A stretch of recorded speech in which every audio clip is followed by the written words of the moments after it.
The title of my presentation is the effects of stress ratio and primary alpha green cells on the high cycle and very high cycle fatigue behavior of titanium alloys. My talk includes 4 parts: the background, material and experiment method, results and discuss and conclusions. Now let's see the background. The modern industry often uses some metal components to endure 10 to 8 or 10 to 10 cycles in series.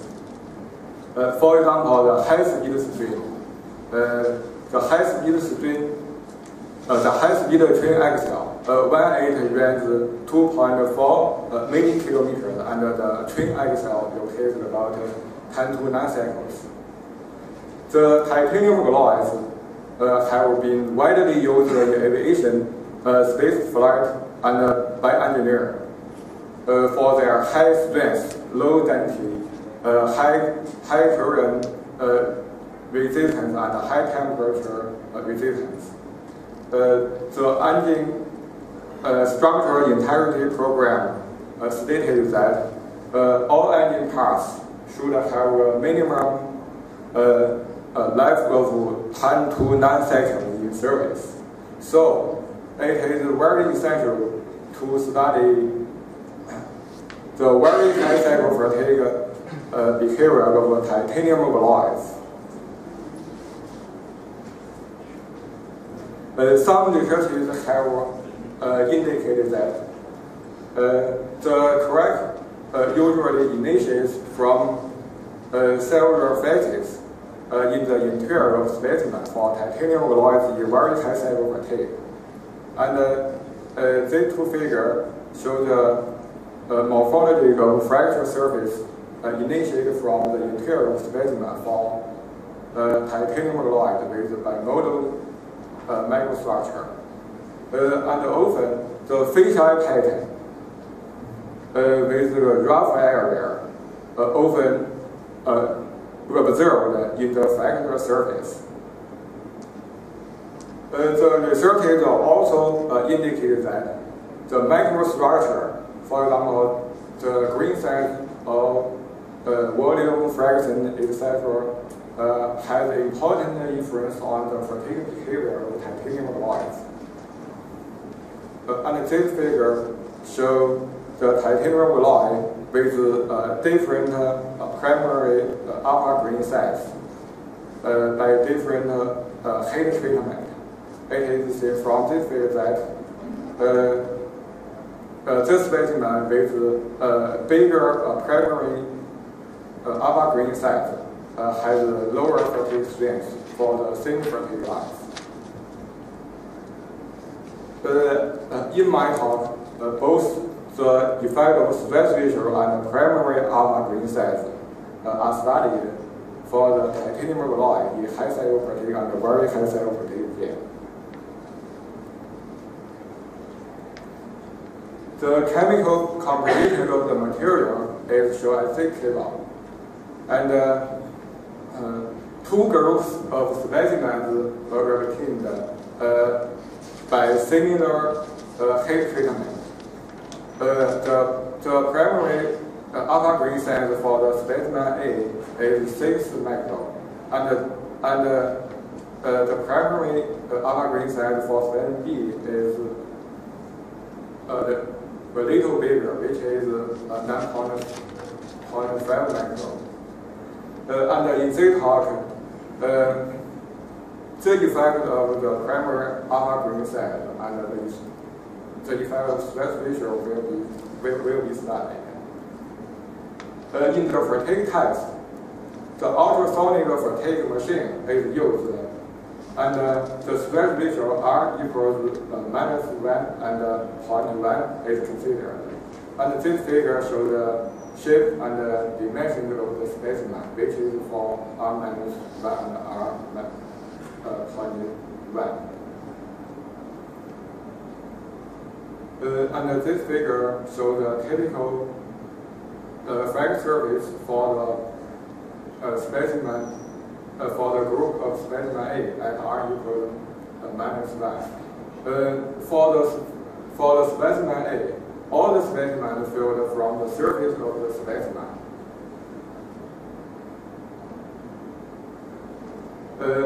But for the group of specimen B at stress ratio r equals -1, some specimen filled from the surface, and the others filled from the interior of the specimen. And this figure shows a typical frag surface for the specimen filled from the interior of the specimen.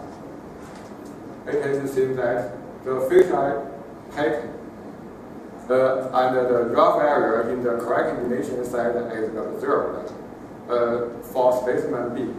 We know that for specimen B, the primary alpha green side is bigger than that for specimen A. This indicates that for the bigger for the titanium alloy with bigger primary alpha green side, the correct tends to initiate from the interior of the specimen in very high cycle fatigue data.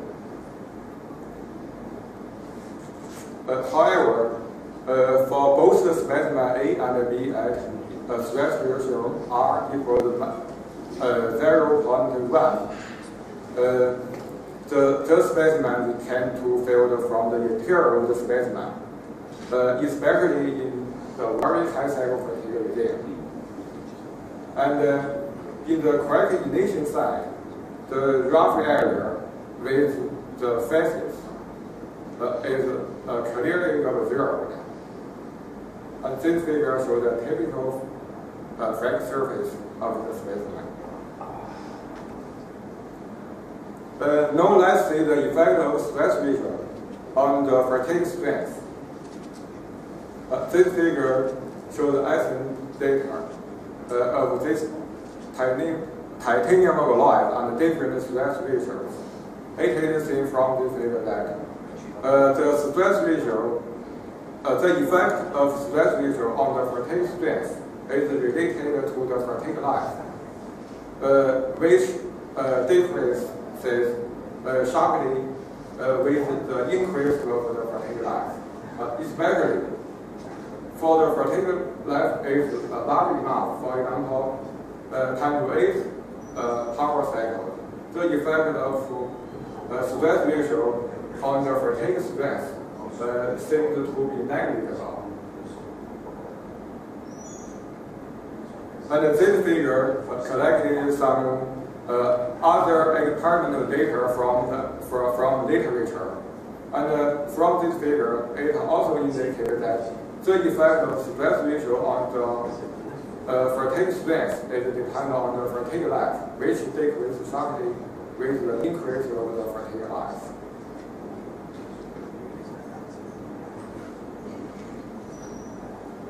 And this figure shows the effect of primary alpha green side on the fatigue strength.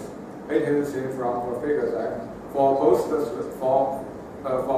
stress ratios R equals -1 and R equals 0.1, the primary alpha green side on the fatigue strength is very small. In other words, that the primary alpha side has almost no influence on the fatigue strength. But from the previous results, with the increase of the primary alpha green size, the correct initiation site tend to initiate from the interior of the specimen.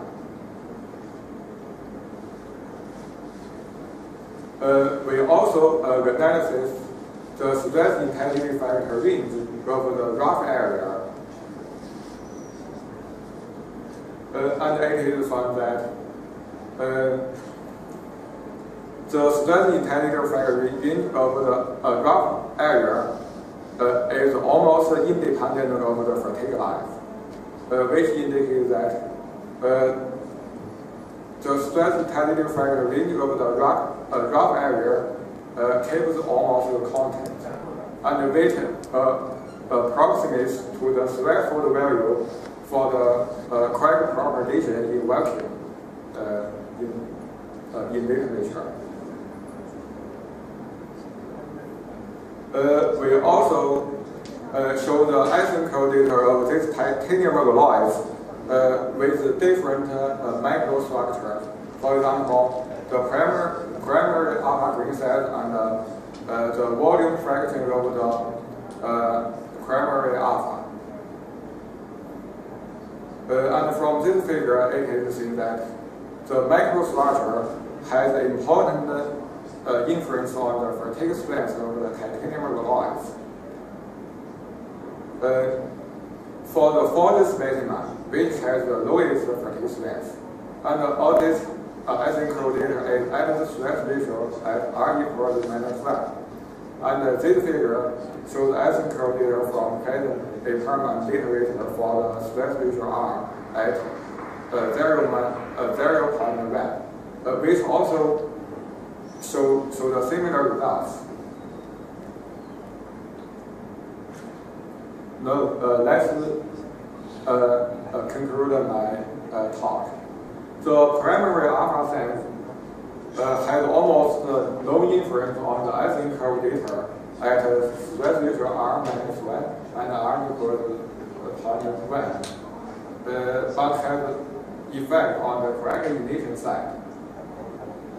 The stress effect intensity factor range of the rough area is ranging from a small range, which is regardless of the fatigue life and the primary alpha sense, and approximates to the threshold value of correct propagation in vacuum.